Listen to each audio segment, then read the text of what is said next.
How do you get things done when you're working from home? You're a voice actor. You're an entrepreneur.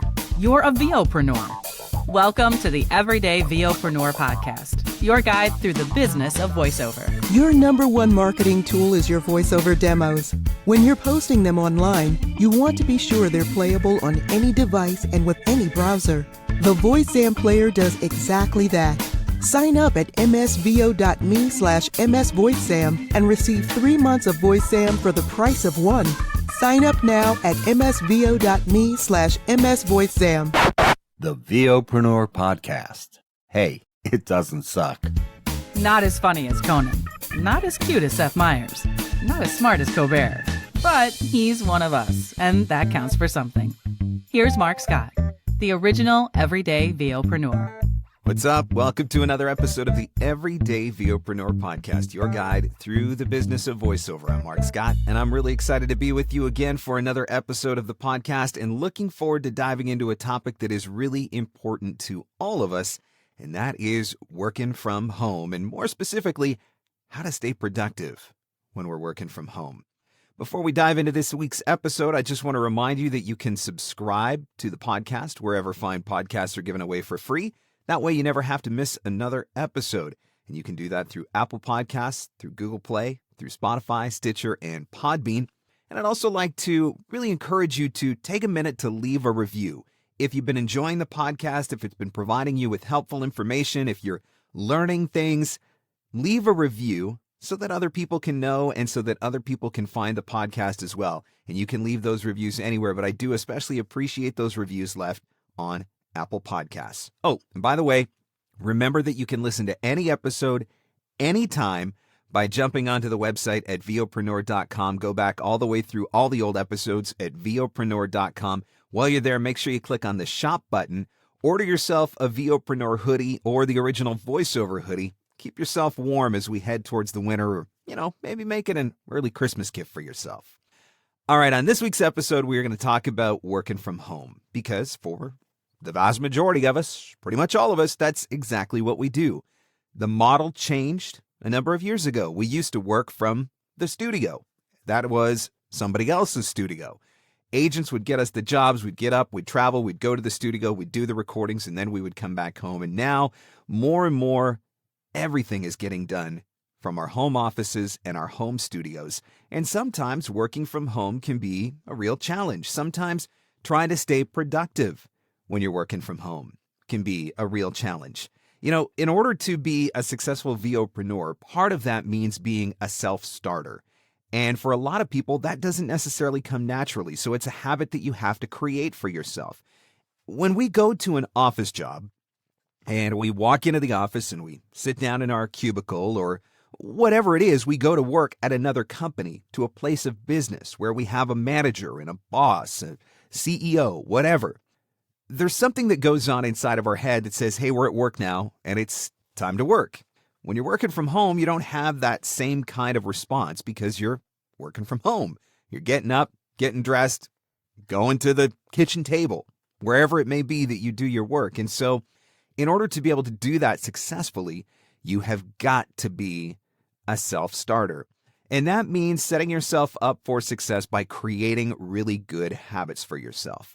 The whole purpose of this episode is to try and give you some pro tips on how to be more productive when you are working from home. And I reached out to everyday VOpreneurs just like you and me to ask them what they do.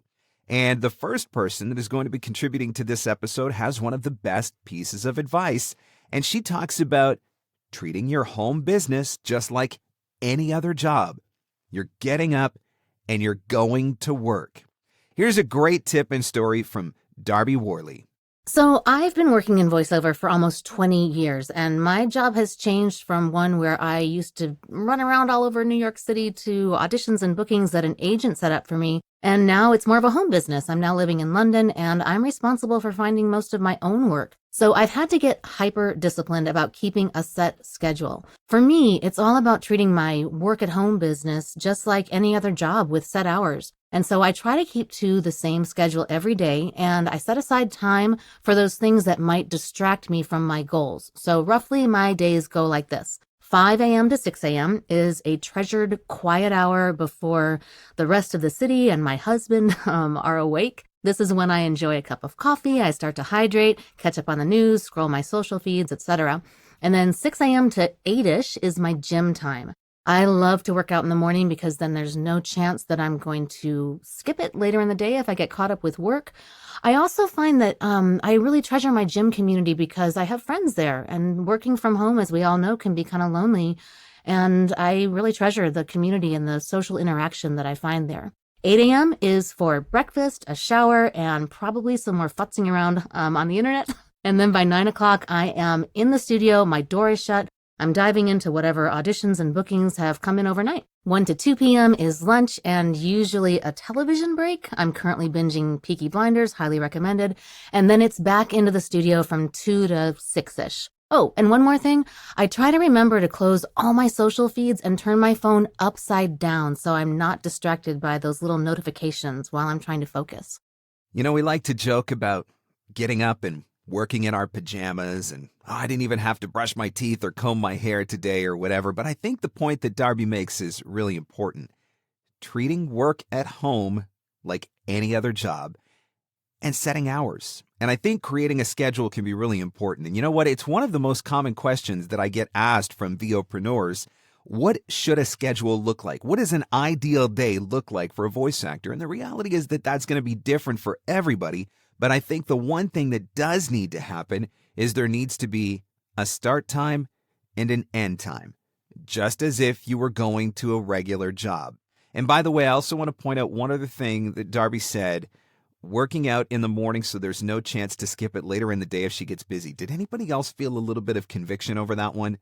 I know I definitely felt a little bit of conviction over that one. I am not a workout guy. I am not a gym guy, but I do like to go for regular walks. And so that's one of the things that I do to break up my day. So I'm still getting a little bit of fitness in. But I'll tell you what, the fact that she's gone to the gym before I've even dragged my butt out of bed some mornings, I'm feeling a little bit convicted over that one. There's one other thing that she said too that I wanted to point out, and that was turning her phone upside down. And I think that's a fantastic tip. And that's something that I actually do. Because you know what? Even if you turn it to silent or turn it to vibrate, or even if you turn do not disturb on so that it doesn't make noise, if the screen is still facing up, the phone is going to light up every time a notification comes in, which is automatically going to divert your attention. You're going to look at it. You can't help yourself. And so turning it upside down, it actually, for me, it does allow me to forget that the device is even in the room. And that helps me to stay focused on the projects that I'm working on. So either turning it upside down, or for me, sometimes I will even leave it in an entirely different room in the house. Like, that's a really, really great tip. You know, one of the other things that I think that's really important when you're working from home is to consider your clock. So are you a morning person? Do you hit your peak in the afternoon? Can you crush it in the evening? You know, you'll read 1,000 articles about the importance of starting early and having a morning routine. Tim Cook, CEO of Apple, is famous for starting his day at 3:45 in the morning, no matter what. Weekends, weekdays, doesn't matter. He is an early riser. And you'll see articles that talk about how, you know, a lot of the richest people in the world, some of the most successful business owners in the world, they start their mornings very, very early. And I understand that from one standpoint, but I also have a feeling that if you're not a morning person, it's probably going to be really hard for you to get that to work. And so I think that it's important to know your body rhythms and your body routines and pay attention to those. Some people hit their stride very early in the morning. Some people might hit their stride a little bit more mid-morning. Some people are afternoon people. Some people are evening people. Depending on the project that I'm working on, sometimes it is so much more productive for me to head into the office at 7 o'clock at night and then just work straight through until 1 or 2 o'clock in the morning. And I will just crush it and get it done. There are other times, though, when I can get up, I can get an early start, and I can have more work done by 10 o'clock in the morning sometimes than what I can get done in the rest of the hours in the day. And so I think that's why it's really important to learn your body rhythms and routines, know your clock, pay attention to your clock. And if you're going to set a schedule for yourself, like Darby talks about, maybe try to set it around your clock. I think that's a really important tip to consider as well. And something else that I think is really important is having office space. For a lot of people, maybe that's not an option. I know for me, when I lived in an apartment, The first apartment that I lived in, it was a 1-bedroom apartment with one big kind of combined kitchen, living, dining room. And so I couldn't really have a dedicated office space, and that made it tough because sometimes when I wanted to be working, I'd end up sitting on the couch watching TV. So I think it's really important that you have a dedicated office space if you can. And there's another very important tip to go along with that, and that tip comes to us courtesy of Jennifer Ann Kowiak. I used to work at my dining room table. I could always get up and do a load of laundry, get up and get a snack for my kids, pet the dog. There's always something to do. So when we moved to our new house that had a dedicated office space, I found the best tip for being productive was close the door. Just close the office door. I have 2 kids, a dog, 2 cats. We all have laundry, dishes, chores, errands we need to do, but close the door. Everyone knows not to disturb me when the door is closed and I can focus. Sometimes the dog doesn't understand the closed door, but for the most part, everyone knows when the door is closed, I'm working. So as obvious as this sounds, my number 1 tip for being productive, close the door. Close the door. Something so simple, yet something so profound. When you're working from the dining room table, or, if you're like I used to do when I only had one open room to work from and I was working from the recliner in front of the TV, you're going to get distracted. It is going to happen. There are other things that you're looking at. There are other things that you're thinking of. There are other tasks and to-do items that are within your vision while you're sitting there, which you'll get distracted over. And so I do think that having a dedicated office space is a game changer, but I think closing the door is even more important. And I think this was a big one for me when I got married and moved into a home with my wife and her 2 kids. They had to understand that, especially for the kids, daddy works from home. And so there's a time when it's okay to come and spend time with daddy, and there's a time when daddy's working and you can't interrupt daddy. And when the door is closed, my kids now know that now is not a good time to come to daddy unless it's something really, really important. So I think what Jennifer said is a really big deal. Like I said, it sounds simple, it sounds obvious, but it can be a difference maker when it comes to your productivity when you're working from home. Close the door. I also think that having a dedicated space creates a psychological connection for you. When I'm in this space, work happens. Just keep that door closed. You get up, you go to the office. When you're at the office, work happens. No different than having an office in your home. When you get up and you go to that space and you close the door, work happens. Now, to go along with this a little bit and talking about closing the door, have you ever had this problem? You work from home, and so it's easy for family and friends to assume that you're always free and available because you're home. They'll drop by to visit you because you're home. They'll ask you to run errands for them because you're home. And this is one that I used to have a lot of trouble with because, hey, not everybody can get everything done during the day because they're at work. And so sometimes when stuff has to happen during regular office hours, people would come to me and ask me to go do it for them because, you're home, you're available. And what I had to do was I had to teach people, and part of it was myself and taking this position with myself. Just because you don't go to work, as in physically get up and go to another place, doesn't mean that you don't go to work. So you got to make sure that you have a chat with people who aren't respecting your time and your business, and you need to set boundaries around that. You need to let them know that just because you're home doesn't mean that you're free, and never, ever, ever be afraid to say no. I had family members who would constantly be hitting me up for favors or dropping by on their day off or whatever, just because, again, I was home, so it's assumed that I'm not working, and it's actually quite the opposite. When I'm home, often I am working, and so you have to create that distinction, you have to set those boundaries, and you have to guard those boundaries. Now, in the beginning, it was tough to get family and friends to understand that, but now that it's been a few years that I've been doing this, I've been full-time since 2011, 2012. Now they understand. Now they get it. Now they don't bother me the same way. Now if they want to do something, they'll try to schedule it with me, which I respect and appreciate. One of the perks of working from home and being your own boss is that you can take time off work when you want to. You can take time off work when it's convenient for you. But I always make sure that I'm scheduling those things so that Otherwise, I could have somebody showing up every day of the week, asking me to do stuff, wanting me to do stuff, just coming to hang out, coming to spend time or whatever. It's so very, very important that you set those boundaries. Don't be afraid to take the time off, but make sure that it's scheduled. And for me, I always make it up. If I take a morning off to go and run some errands, I'll put in a couple extra hours in the evening so that everything balances out in the end. Boundaries are so important, and closing the door is part of that boundary. Let me ask you something.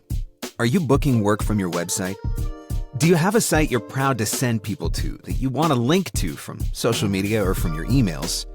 Or is your website something you put together yourself using a free service and you're just hoping for some kind of results? The layout, content, and messaging on your website is incredibly important and can mean the difference between inquiries and bookings, or just crickets. If you're not confident with your site, if you don't know what to include, or if you'd just like a fresh perspective on it, let me help you. You can now book a 30-minute website consult session with me. We'll chat live on Zoom and go over all the information on your site. I'll make suggestions for improvements to the design, the content, and the copy. You can book your consult now at markscottcoaching.com/website consult.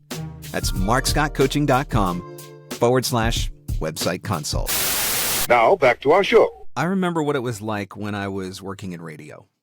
And at that time, I had always thought how great it would be to do voiceover full-time, but I'd never really seriously considered it. I'd never really given any kind of planning or thought to what that would look like or how I might make that happen. So I just continued to do voiceover part-time while I had a day job. So I'd get up in the morning and I'd work for a couple hours on auditions or any projects that may have came in from clients. And then I'd take a couple hours to do some show prep. Then I would go do my afternoon drive show at the radio station. I'd usually get home about 8 o'clock at night, and then I'd sit down and I'd work for a few more hours, sometimes until about midnight, sometimes until about 2 in the morning, depending again on how much work had to be done. And I was usually back up at 8 or 9 o'clock the next morning to start over again. I enjoyed doing voiceover, and so I did what I did to make it work, and I did what I did to provide the services that my clients needed. And so for those of you that are listening to this and thinking, this is all great, but I don't work from home full time. Well, you know what? We've got some tips for those of you that are part-time and maybe working towards full-time as well, including a great story from Mike Saporkin. All right. So I live in Hawaii, which first off is extremely difficult because it puts me 5 to 6 hours behind Eastern time. So even getting in auditions early in the morning before other people's a challenge. On top of that, I am married with 3 kids. So when I do come home from my day job, I need to spend time with them. And that's fine. That's my priority. So when do I even audition for voiceover? The only time I have is late at night. Just like this recording I'm doing, it's 10:38 p.m. So most of my auditions are about 10:30 to as late as about 1:30 a.m. in the morning. I have a full-time day job and career that I've enjoyed for many years, but this really is something I'm passionate about. And that passion is what keeps me going. It's what has me checking my phone maybe a few too many times throughout the day for new audition opportunities.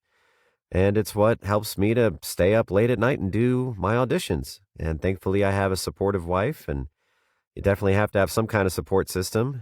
But that's what keeps me going. And just going to keep auditioning and keep doing my best until I hit it big. If I were to give some immediate advice, it would really be to have a plan and to just try and execute it one thing at a time, whether it's coaching, equipment, just have some form of a goal that you can work towards. And every time you achieve that goal, there's a sense of encouragement and motivation that kind of keeps you going. And on top of that, every audition or project that you do, whether it's paid or unpaid, everything is experience. And to me, that's one aspect of voiceover I enjoy, is just the idea that you keep improving with each one, with feedback and, again, with each audition and certainly any projects that you land. All I can say is just have a plan, execute, and just be persistent and just keep trying. The only one that can stop you is you. I suppose in some senses I was lucky when I was working part-time in voiceover because I was a single guy. I mean, I was dating at the time, but I didn't have the commitment of a wife and children, and I didn't have a home that I had to maintain or anything like that. I was basically a single guy living in an apartment, and I could work as much as I want or as little as I wanted, and it was a lot easier for me. So for somebody like Mike, I have mad respect. He knows exactly what he wants to accomplish. He sees the end game, and he's doing what he has to do to get there. When you've got a goal, when you're trying to accomplish it, you do what you need to do to make it happen. And I think Mike recognizes that there's an element of short-term sacrifice in exchange for the long-term gain. And so he's still going to his day job. He's still spending time with his family. His priorities are still aligned. But if he's got to work late at night to do the voiceover thing, then he works late at night to do the voiceover thing, knowing that maybe one day it's not going to continue to be that way. That's what it was for me, right? I used to work in the mornings, go do my show, come home, work through half the night. Now I don't have to do that anymore. I made those short-term sacrifices for that long-term gain, and I think that is what Mike is working on too. The other thing that I want to point out that he said was have a plan and execute one thing at a time, and I think that's really great advice because when you're trying to build a voiceover business, there's literally a million things that you can be working on, right? You're going to be doing your coaching. You're going to be doing your demos. You're going to be trying to build a studio. You're trying to learn how to use your equipment. You're trying to figure out how to be a good editor. You're setting up social media profiles. You're trying to create content for social media profiles. You got a website that you got to build. You're trying to figure out CRM. You're trying to figure out invoicing. And anybody feeling a little bit overwhelmed at this point? Because there are a lot of things that you have to do. And that is where I think that you've got to set priorities based on the goals that you are trying to accomplish, and then just like Mike said, execute one thing at a time. That is how you're going to keep yourself from getting overwhelmed, because when you get overwhelmed, that is generally when perfection paralysis sets in, and then nothing gets accomplished. What is it that they say? How do you eat an elephant? One bite at a time. There's one other thing that Mike said, and I want you to write this one down and put it on a Post-it note and stick it up in your booth or stick it on the fridge, stick it in the bathroom mirror, put it on all three of them. The only one that can stop you is you.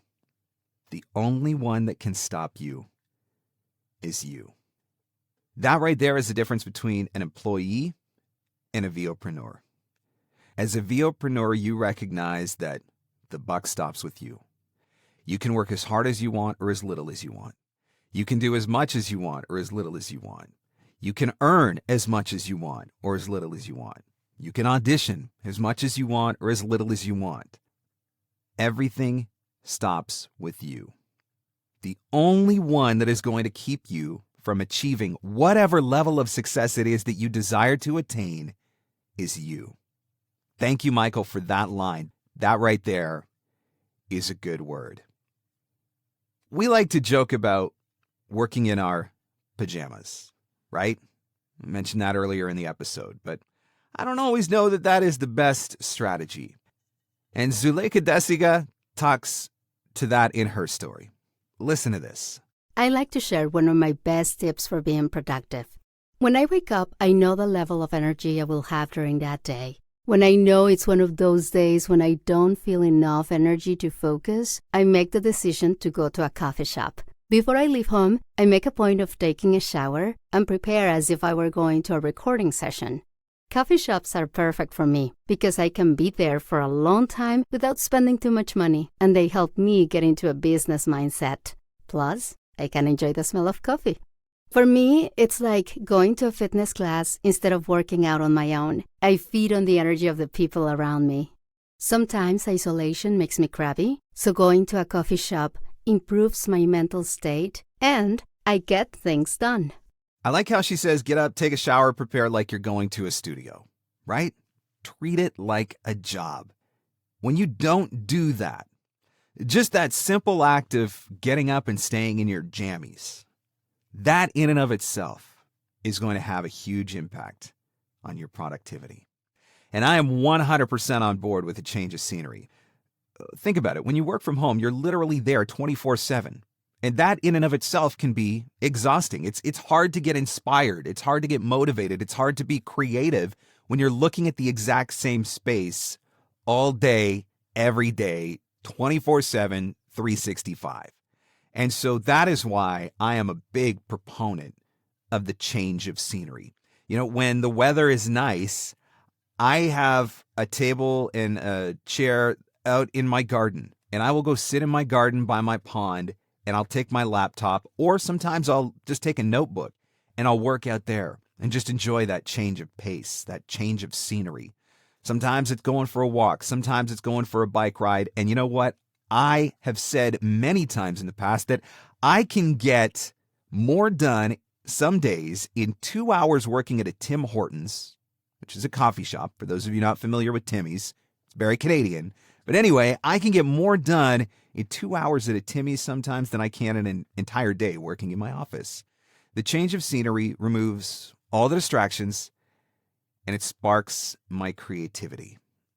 When you're working from home and you don't have that manager that's checking in on you, you don't have the same deadlines because maybe you're not working with a team, you got to have some kind of accountability built in. And this is absolutely essential to your success. And this is why you'll hear me talk about accountability so much. This is one of the reasons why I created the mastermind group that I create, to build in accountability. And the people that have participated in that mastermind this year are seeing firsthand what a difference accountability can make. But there are things that you can do to keep yourself accountable just within the confines of yourself and your business. And one of the things that I like to do is try keeping a planner or journal with daily and weekly goals written down in it. I also keep a big dry erase board in my office that has my goals for the week written down in it. And that helps make me productive when I'm working from home because I'm revisiting those goals every morning, every time I walk into the studio, basically. Every time I come into my office, those goals are written on that dry erase board and I'm looking at them and they're back in my face and they're reminding me what my priorities are and they are reminding me where I need to be focusing my energy and my efforts. And that accountability helps me to be more productive when I'm working from home. When I was working in radio, I had a very clearly outlined responsibility. I had to get up and I had to go to the office and I had to do my show every day from 2 until 7. That was it. That was my job. Go do my show from 2 until 7. Some days I had to be there by, 1 o'clock because I had to do production. I had to record commercials or whatever. Every once in a while, I had to do a shift on a weekend, or maybe I had to go and do a remote. But basically, I had to go to work and do a show from 2 until 7 every day. Well, when you're a voice actor and you're working from home, no 2 days are ever going to look the same. And so in order to be productive, you have to have a system to be accountable to. That means writing down your goals. Check out the Ink and Volt Planner. That's the one that I've been using for, I think this is the 4th year maybe that I've been using Ink and Volt, which is a planner that allows you to write down your goals. You write down your annual goals, your monthly goals, your weekly goals. It's got a journal. There's a lot of inspirational, motivational quotes. There's quotes that challenge you to think about things differently and ask you questions to get you to think about things differently. And it's been incredible for my productivity. And I think that that is absolutely essential when you're working from home. And if you're going to talk about productivity, then there's one other thing that you need to talk about, and that can be overdoing it on the productivity. What I discovered when I was collecting stories for this episode is that there are other people out there who are very much like I am in mentality, and workaholism, it can be a real struggle for me, just like it can be for Patrick Kirchner. Listen to his story. Working from home can sometimes be challenging. A lot of VOpreneurs, myself included, have problems with distraction. Be it the idiot box or social media, cleaning out the email inbox of all the junk, or just taking care of the chores around the house. But once I limit those distractions and regain my focus, I become subject to an accompanying problem. And that is my tendency to be both a workaholic and a perfectionist. That means when I start to work on a project, I usually stay at it until it's correct and complete. Which is great, until you forego other things that really need your attention, like eating or exercise or your family. Now, this isn't something that happens from time to time. No, this is central to the Pat Kirchner brand. Yes, it shows commitment and dedication, and it served me well in my 31-year Marine Corps career. As a kid, my mom would have to pull me out of whatever project I was working on building models, vacuum cleaner surgery, marathon board games with my friends, or printing t-shirts for the silk screening company I ran out of their basement as a teenager. Even as an adult, a lot of times I'd simply work through lunch, frankly because everyone was out of the shop and it gave me time to focus. To pry me away, it usually took my sergeant or my commanding officer to say, "Hey, Kirch, we're going to chow. You're coming with us." As a solopreneur, a VOpreneur, especially if you have workaholic tendencies, you have to make sure you schedule the time to take care of yourself. Build a routine and stick to it. The work will be there. You can still meet your deadlines. You can still underpromise and overdeliver. And if you know a fellow VOpreneur who has those workaholic tendencies, be a friend. Check in on them. Make sure they're taking care of themselves. Which reminds me, it's time to go get the dogs outside and get in my workout before I head over to the Cold Reads and Coffee meetup. After my radio job came to an end, and I decided that I was going to do voiceover full-time. I'm a single guy. I'm living in an apartment. Outside of the fire department at the time, I had nothing else in my life. I didn't really have a lot of friends that I associated with. I just, it was work, voiceover, and the fire department. And a normal day for me would often be 16 to 18 hours of working. And the reason for that was because when I really started pursuing voiceover full time, and I had the motivation of not wanting to be homeless, even when I tried to relax, so I'd go and I'd sit down on my couch and I'd try to watch a movie, for example. My computer and desk where I did my recording was like 6 feet away. And I'd be sitting there trying to watch this movie, and out of the corner of the eye, I would see my desk and I would start to feel guilty. Why aren't you working right now? And then I would go to work. And so 16 or 18-hour days was not uncommon for me. And sometimes I would put in even more. And that is one of the reasons why I was able to achieve the level of success that I did as quickly as I did. But it was also one of the reasons why I burned out. And why I've burned out a couple of times in my life, because I have always had a tendency towards workaholism. And so I want you to pay close attention to the words that Patrick said in his story, because it's something that you do have to guard yourself from. Now, when I got married, my wife and my kids helped solve that, because now I want to spend time with them. I want to make them a priority, and I do make them a priority. And so lots of times I'm going and picking my kids up from school, which means at 3 o'clock, I'm on my way to school.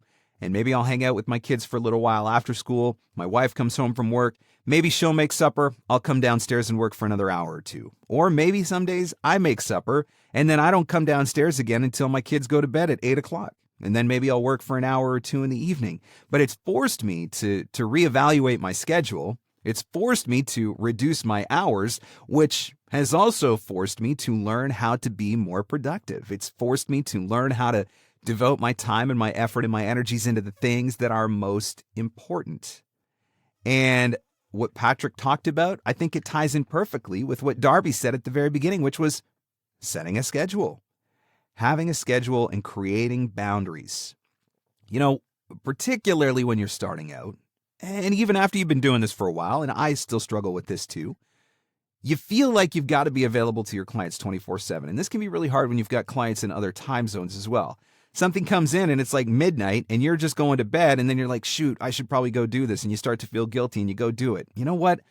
The longer that I've done this, the better I've gotten at setting some of those boundaries. Knowing that it's okay to make people wait for a few hours. That, I maintain a regular workday just like everybody else maintains a regular workday, even if our time zones and schedules don't always jive. And one of the other things that I have had to do is I've set end of day alarms for myself in the past, or sometimes just alarms just to break me up. Because when I hit flow state, which is kind of what Patrick was talking about, when I get in the groove and I'm really getting stuff done, I will lose track of time so easy. And so, if I'm working on a particular project, working on a new course, working on a website update, working on some emails, whatever it is, sometimes I can just all of a sudden look up and be like, holy cow, it's 6 hours later, and not even realize it. And so something that I've gotten better at doing is setting alarms. So if I'm sitting down and I'm working on a particular task, I might set an alarm for myself for an hour or two, so that when that alarm goes off, okay, you know what? Time to move on. Time to do something different. And sometimes I set alarms so that it's like, okay, you know what? The workday is over.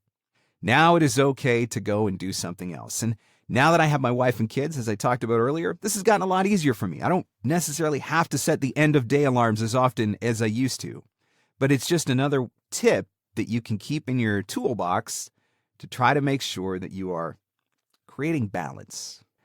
Working from home is one of the greatest things that has ever happened to me in my entire life. Having the ability to take control of my time and my schedule, honestly, is one of the greatest gifts.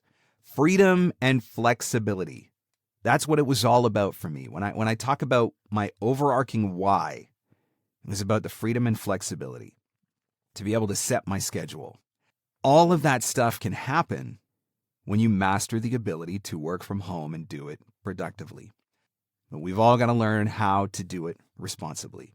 And I hope that some of these tips are going to help you to do just that. Guys, thanks so much for checking out another episode of the Everyday VOpreneur podcast. Remember, you can subscribe on Apple Podcasts, Google Play, Spotify, Stitcher, Podbean. And thank you again for taking the time to leave your reviews on Apple Podcasts. I absolutely appreciate it if you would take a minute and do that. And don't forget that you can listen to any episode anytime by jumping onto the website at VOpreneur.com. Thanks so much for listening. Catch you on the next one.